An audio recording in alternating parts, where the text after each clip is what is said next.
Je souhaite devenir secrétaire indépendante, mais je suis complètement perdue sur les démarches à réaliser, par quoi commencer, à qui m'adresser. Je suis secrétaire et je souhaite me lancer. Par quoi dois-je commencer? Je n'ai pas d'expérience dans le métier. Par quoi dois-je commencer? Comment faire pour se lancer? Concrètement, toutes ces questions, je les ai reçues par mail de plusieurs personnes différentes et dont les prénoms sont Vanilla, Émilie, Justine, Aurélie et bien évidemment c'est une question qui revient très régulièrement. Comment on fait pour devenir secrétaire indépendante? Par quoi on doit commencer avant de se lancer? En gros, quelles sont les démarches à réaliser pour pouvoir devenir secrétaire indépendante? C'est pourquoi j'ai décidé de faire cette vidéo qui va te donner les 5 grandes étapes pour pouvoir te lancer en tant que secrétaire indépendante et comprendre chacune de ces étapes. Donc reste bien tout au long de la vidéo pour pouvoir en prendre connaissance et pas la peine de prendre de notes, je t'ai préparé une fiche qui récapitule l'ensemble de ces 5 étapes. Donc si tu veux obtenir cette fiche gratuitement, tu n'as qu'à la télécharger et c'est le premier lien dans la description.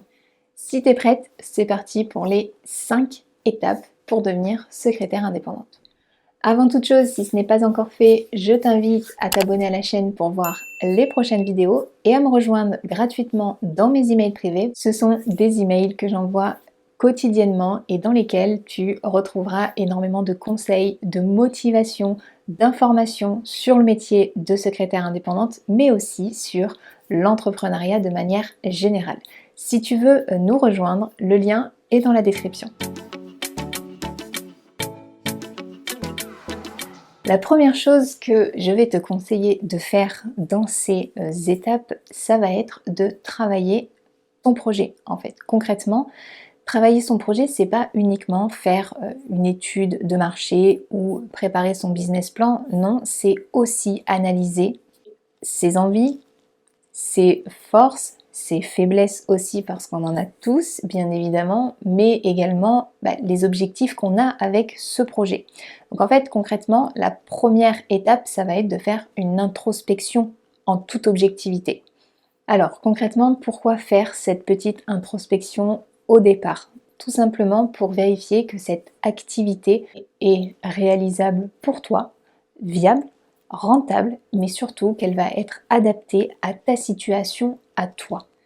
Je fais cette petite précision sur le fait que cette activité te ressemble à toi et qu'elle est adaptée à toi parce que on ne doit jamais, mais réellement jamais, copier ce que font les autres, tout simplement parce qu'on n'a pas toutes les mêmes objectifs, on n'a pas toutes les mêmes vies et qu'aucune activité de secrétaire indépendante ne doit se ressembler. Nous sommes toutes uniques et en fait ça doit être la même chose pour chacune de nos activités. Donc prends bien le temps de faire cette petite introspection et de te poser certaines questions comme par exemple quels sont tes objectifs avec ce projet? Quels sont tes souhaits pour ton activité? Quelles sont tes compétences réelles et actuelles? Je précise bien actuelles. Et quelles sont tes qualités? Des qualités que tu as vraiment en toi, qui sont innées, que tu n'as pas besoin de forcer ou voilà, de travailler, qui font partie de toi. Personnellement, je t'inviterai à tout détailler, à tout écrire en fait concrètement sur une feuille de papier, à te lister en fait toutes ces choses pour vraiment en garder trace et en prendre vraiment conscience. Parce que quand on écrit, finalement, je trouve qu'on prend beaucoup plus conscience des choses. Et le but est vraiment d'être objective vis-à-vis de cette situation et de se rendre réellement compte des possibilités qui vont pouvoir s'ouvrir à toi. Petite précision, si tu n'as aucune expérience dans ce métier, c'est pas forcément grave. Mais si tu n'as aucune compétence à mettre au service de tes futurs clients, là par contre il va être préférable de se former avant de se lancer, avant de faire finalement les prochaines étapes. De se former, mais de se former utilement. Se former sur ce qu'on a réellement envie de pouvoir réaliser et d'apporter à nos futurs clients. Donc imaginons que tu aies envie de faire du classement pour tes clients et que tu ne sais pas en fait comment procéder de manière professionnelle, que tu ne connais pas les méthodes de classement qui sont habituellement utilisées dans le cadre professionnel, il va être bon de se former spécifiquement sur cette compétence. idem pour la facturation, pour la rédaction de manière générale, peut-être pour quelque chose d'hyper ciblé. Si c'est quelque chose que tu as envie de pouvoir apporter à tes futurs clients dans le cadre de l'activité que tu imagines pour toi, il va être préférable de se former, mais de se former réellement sur vraiment les compétences que tu souhaites développer. Ce qui t'évitera de te lancer dans une formation de plusieurs années, d'apprendre tout un tas de choses que tu n'as pas forcément envie en fait d'utiliser dans ta future activité. Donc cible bien, si tu n'as aucune expérience et aucune compétence à mettre au service de tes futurs clients, à bien déterminer ce sur quoi en fait tu as envie réellement de travailler et d'évoluer pour pouvoir finalement en fait apprendre ce qui va être réellement utile pour toi et pour ton activité, pour tes futurs clients. Petite coupure pendant cette vidéo pour te prévenir qu'actuellement et jusqu'au 2 octobre 2023, ce sont les French Day au sein de l'école de secrétariat d'Émilie. Alors, qu'est-ce que c'est les French Day? C'est tout simplement une initiative qui a été lancée pour pouvoir soutenir le pouvoir d'achat des Français. Et j'ai décidé moi aussi d'y participer.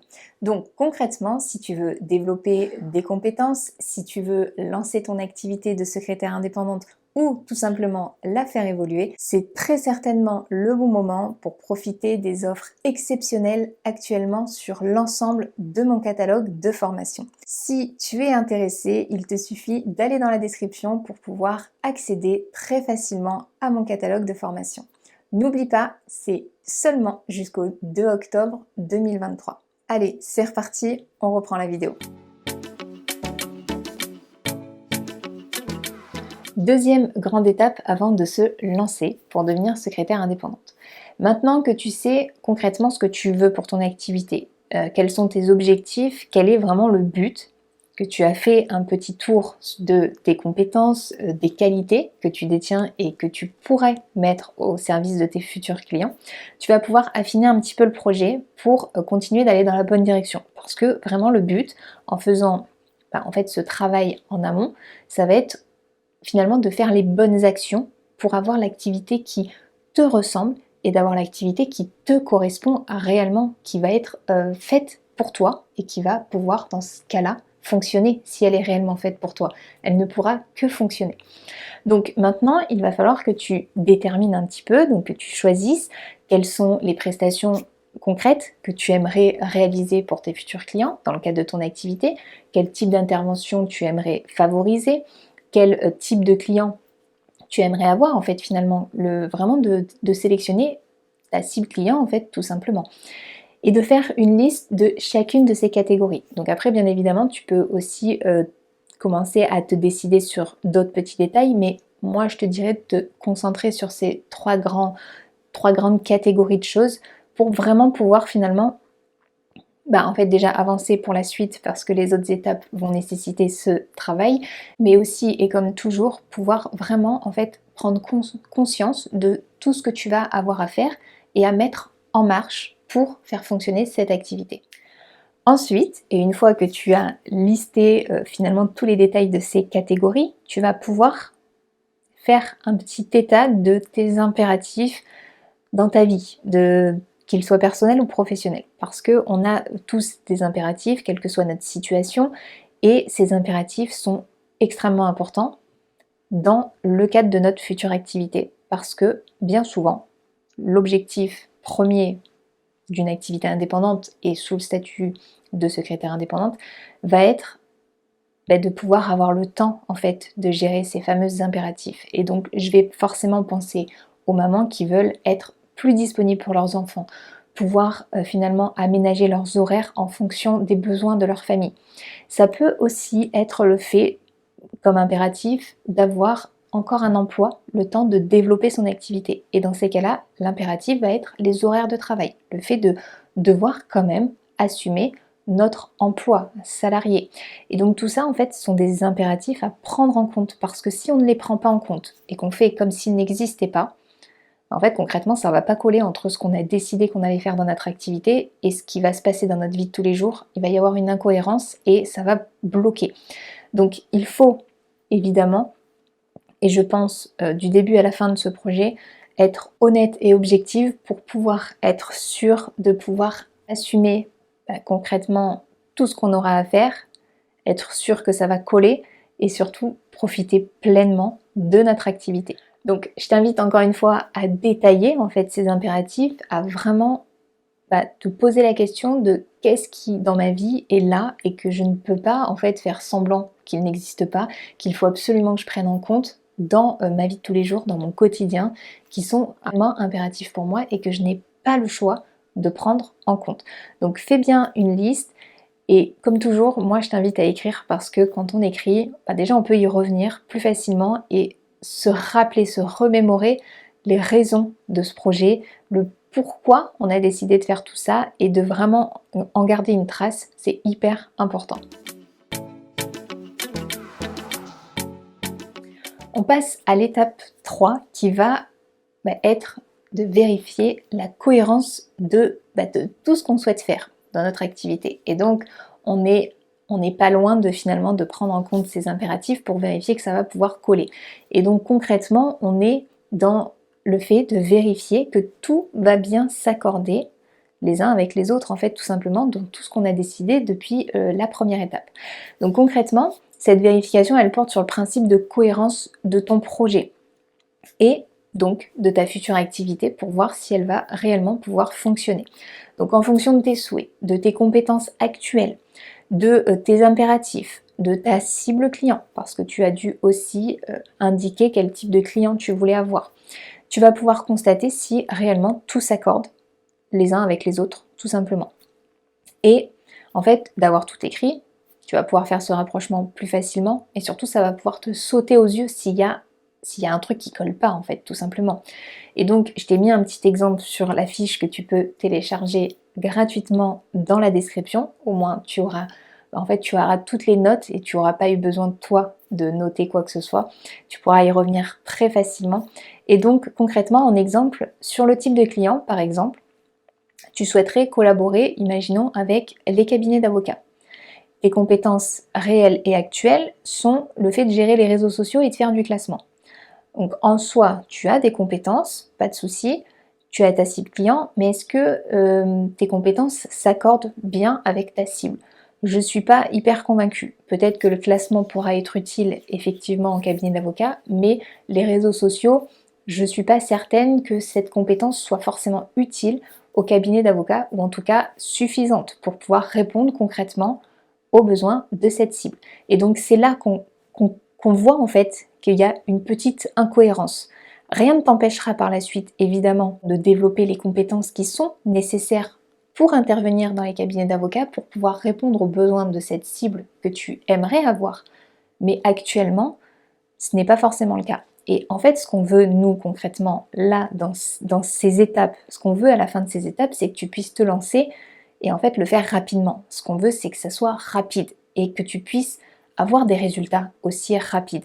Si tu t'attaques à une cible à laquelle tu ne peux pas répondre concrètement, dont tu ne connais pas les besoins, ou en tout cas tu n'as pas les compétences pour répondre aux besoins dans l'immédiat, ça va être très compliqué de développer ton activité. Donc c'est dans ces conditions qu'on fait vraiment cette vérification du principe de cohérence pour être sûr que ça fonctionne. Et donc, si tu remarques une incohérence, tu en es au stade où tu peux parfaitement rectifier le tir. Et donc, moi, je te conseillerais de plutôt t'orienter vers une cible à laquelle tu peux répondre concrètement. Et dans l'immédiat, encore une fois, on veut des résultats rapides pour prendre confiance en notre projet et pour pouvoir avoir des résultats. Sans résultat, c'est vrai que bien souvent, on va un petit peu se démoraliser et peut-être mettre petit à petit de moins en moins d'énergie dans notre projet. Et forcément, si on ne donne pas tout ce qu'on a, concrètement, ça ne peut pas fonctionner. Donc, le but, c'est de vraiment en fait être positif vis-à-vis de ça et se dire, ok, je ne peux pas encore répondre à la cible que j'aimerais réellement avoir, mais ce n'est pas grave. Je vais d'abord me focaliser sur une cible à laquelle je peux répondre, auprès de qui je peux intervenir dans l'immédiat et dont je connais les besoins, que je sais exactement que je suis capable de répondre à chacune des demandes qui va pouvoir m'être faite. Et par la suite, une fois que mon activité sera lancée, que je serai à l'aise dans mon nouveau métier, dans ma nouvelle activité, je pourrai me former à de nouvelles prestations, compétences que je vais développer et que je pourrai ensuite pouvoir faire évoluer en les présentant à ma nouvelle cible client. Donc en fait, c'est vraiment tout le processus. Il ne faut pas avoir honte de démarrer avec un type de client qui n'est peut-être pas forcément le type de client que tu aurais forcément espéré avoir. Mais en attendant, si tu peux répondre aux besoins, en fait, tu vas pouvoir avoir des résultats et tu vas pouvoir surtout faire fonctionner ton activité, encaisser de l'argent, en gros, tout simplement, et prendre confiance dans ton projet, dans ton activité et pouvoir la faire évoluer avec le temps et pouvoir atteindre tes objectifs. Un objectif, on ne peut pas l'atteindre tout de suite. Il y a forcément des étapes pour pouvoir y arriver. Et donc forcément, on gravit une étape après l'autre. Donc ça, c'était la 3e étape et donc je t'invite à faire cette petite vérification pour être sûr que tout est ok, que tout est cohérent et que tout s'accorde. Idem pour tes impératifs personnels ou professionnels en fonction de ta situation. Si tu veux faire de la gestion de standards téléphoniques mais que tous les jours tu es en poste dans ton emploi salarié, ça va être un petit peu compliqué de démarrer comme ça ton activité parce que forcément les besoins en termes de standards téléphoniques vont être sur les plages horaires qui bien souvent vont être les mêmes que quand on est salarié. Donc ça va peut-être pas coller. Donc il va falloir revoir peut-être soit le fait de rester salarié en même temps qu'on développe son entreprise, ou de revoir finalement les premières prestations qu'on veut proposer, ou en tout cas, on va dire l'ensemble de notre activité qui, si elle devait être que la gestion téléphonique, la gestion de standard, ne colle pas en tout cas actuellement. Donc il faut vraiment vérifier ce principe de cohérence parce que ça peut nous créer des blocages et nous donner l'impression que notre projet ne va jamais être réalisable si forcément il y a des choses qui ne collent pas les unes avec les autres.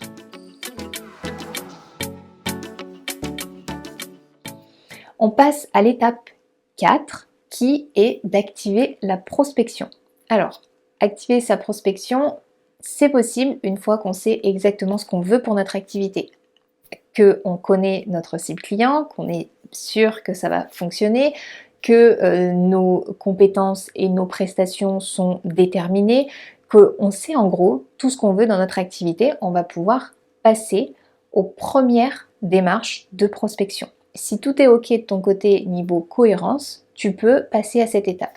Et donc, pour que cette prospection fonctionne, il va falloir elle aussi qu'elle soit ciblée et cohérente, évidemment.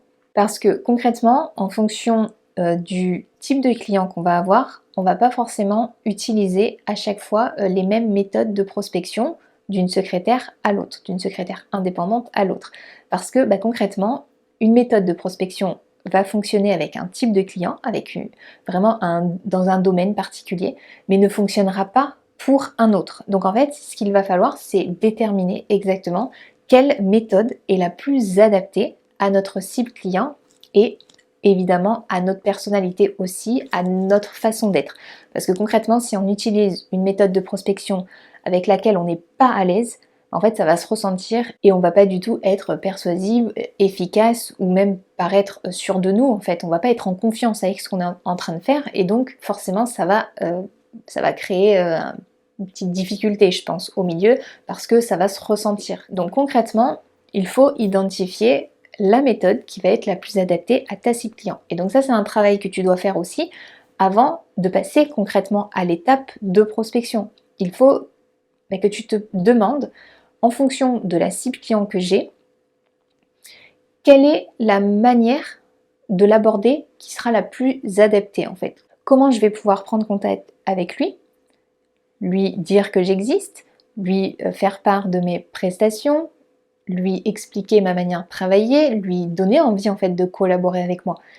De quelle manière ça va être le plus efficace en fait, concrètement. Donc en fait, ça va être ça la première étape, ça va être vraiment de se dire quelle méthode je vais devoir employer pour pouvoir convaincre le prospect que je suis la bonne personne avec qui il faudrait qu'il collabore, etc. Donc les différentes méthodes qu'il existe, ça va être de manière écrite, SMS, mail, ensuite on va retrouver téléphonique, le fait d'appeler, physique, donc le fait de se déplacer directement pour pouvoir aller faire une sorte de démarchage, taper aux portes en fait, hein, concrètement. Et ensuite on va retrouver un petit peu tout ce qui est organique, naturel. Et donc sur ça j'entends bouche à oreille, recommandations, site internet, réseaux sociaux, donc en fait tout ce qu'on peut un petit peu faire fonctionner de manière naturelle, sans pub, sans gros investissements physiques de notre part en fait. Voilà. Donc en fait, toutes ces méthodes, concrètement, elles fonctionnent. La seule chose pour que ça fonctionne vraiment, c'est que il n'y a pas de secret, il faut être assidu et il faut être déterminé et évidemment trouver la méthode qui est la plus adaptée à notre cible client. Donc évidemment dans tout ça, il ne faut pas oublier de créer ses cartes de visite parce qu'il faut pouvoir être capable dans n'importe quelle situation, à n'importe quel moment, de dégainer son numéro de téléphone et ses coordonnées pour pouvoir être recontacté ou en tout cas laisser une trace de notre passage. Donc ça, ce sont des petites choses qui concrètement ne demandent pas un gros investissement financier. Donc tout ça va demander forcément du temps, évidemment, mais en termes d'argent, on n'a pas vraiment de grosses sommes à débourser. Donc ça, c'est le fait, en 4e étape, d'activer la prospection et de commencer à faire ses premières démarches pour ne pas le faire de manière trop intensive tout de suite et de ne pas se mettre trop le stress avec. Voilà, donc on commence à y penser, on commence à faire quelques petites démarches et surtout on choisit la méthode la plus adaptée. On passe à la 5e et dernière étape qui va être le fait de s'immatriculer et donc de passer à l'étape officielle de création de son entreprise. Donc concrètement, comme tu peux le constater, on a démarré notre prospection avant même d'être immatriculé. Alors pourquoi procéder de cette manière ? Tout simplement parce que je trouve qu'il n'y a rien de plus frustrant que d'avoir une entreprise sans client. C'est pourquoi, personnellement, je passerai à l'étape d'immatriculation à partir du moment où la prospection est engagée et que on obtient quelques retours, qu'on a quelques touches qui nous permettent de savoir que notre projet a du potentiel, que notre profil intéresse, qu'on a en fait des touches pour pouvoir en fait finalement se lancer en se disant que on va pouvoir vraiment avoir des résultats très rapides une fois qu'on sera immatriculé. Donc pas d'inquiétude sur le fait de ne pas être encore immatriculé au moment de la prospection parce que la prospection c'est un petit peu comme une étude finalement. On va un peu taper aux portes pour savoir si on peut avoir de potentiels clients qui seraient intéressés par notre activité. Mais tant qu'on n'a pas concrètement fait de mission et qu'on n'a pas fait de facture et encaissé de l'argent, en fait, il n'y a pas de souci là-dessus. En fait, il faut juste pas encaisser d'argent et il faut pas commencer à travailler avant d'être immatriculé, finalement. C'est la seule chose. Mais rien ne t'empêche de pouvoir aller un petit peu tâter le terrain, voir comment ça peut finalement fonctionner, si certaines personnes peuvent être intéressées par ton profil et ton activité, par finalement ton projet à toi. Et donc, une fois que tu penses que c'est le bon moment, que tu as certains retours qui sont prometteurs, qui sont favorables sur tes démarches, tu vas pouvoir finalement passer à ton étape de création qui finalement sera le point de départ de ton lancement officiel de ton activité de secrétaire indépendante. Et donc, cette étape consiste à se rendre sur le site officiel maintenant dédié à l'immatriculation des entreprises, donc la création d'une formalité pour une ouverture d'entreprise. Donc concrètement, sur le fichier que tu peux télécharger gratuitement dans la description, tu as le lien direct pour atterrir au bon endroit. Et donc c'est le site de l'INPI qui désormais contient en fait finalement la e-procédure pour les formalités d'entreprise. Donc tu vas te rendre sur ce site une fois que tu penses que c'est ok, que c'est le moment pour toi de te lancer, de t'immatriculer, que tu sens que tu vas avoir des retours assez rapides après avoir fait tes premières démarches de prospection et que ton immatriculation ne sera pas finalement juste une entreprise de créer sans aucun client potentiel. Ensuite, tu vas pouvoir créer ton compte et compléter toutes les informations qui te sont demandées sur ce site de l'INPI. Et une fois dans ton espace, tu vas trouver l'onglet Mes démarches en ligne. Donc c'est Le site, la manière dont il est présenté, c'est hyper simple et du coup tu verras, tu as un onglet Mes démarches en ligne, ce qui va te renvoyer vers le portail e-procédure et te permettre ensuite, dans la catégorie entreprise, en fait, de commencer ta démarche en cliquant sur déposer une formalité de création d'entreprise. Donc en fait, hyper simple, une fois que tu es là, après tu n'as plus qu'à suivre toutes les étapes, à compléter tous les champs qui te sont demandés et à désigner l'activité que tu souhaites créer. Une fois ta démarche validée, personnellement je te conseille de retourner vérifier si dans les jours qui suivent on ne te demande pas des pièces complémentaires, s'il n'y a pas des renseignements dont ils n'auraient pas eu connaissance et dont ils auraient besoin, etc. pour pouvoir y répondre rapidement et que ça ne traîne pas derrière. Ensuite, si tout est ok, si toutes les infos ont été données et qu'il n'y a pas de difficulté dans ton dossier, tu recevras directement chez toi ton numéro de SIRET et ta notification d'affiliation, ce qui voudra dire que tu es officiellement immatriculée en tant que secrétaire indépendante. Alors, j'espère que ces 5 étapes te permettront de comprendre le cheminement jusqu'à l'immatriculation pour pouvoir se lancer officiellement en tant que secrétaire indépendante.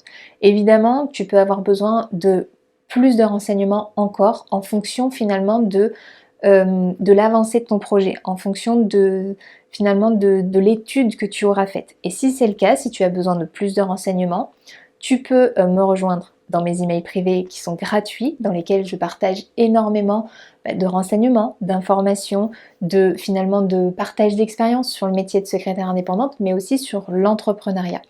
Tu peux également, si besoin, m'envoyer un email pour me poser une question si vraiment tu ne trouvais pas la réponse, ou alors directement te rendre sur mon catalogue de formation si tu souhaites être accompagné dans la création de ton entreprise, si tu souhaites acquérir et développer de nouvelles compétences ou tout simplement apprendre à gérer ton entreprise. Et donc si c'est le cas, je t'invite à découvrir mon catalogue de formation. Tu trouveras le lien dans la description. Si cette vidéo t'a plu et t'a été utile, n'hésite pas à me laisser un commentaire, à mettre un petit like ou pourquoi pas à la partager à une personne qui peut-être en aurait besoin.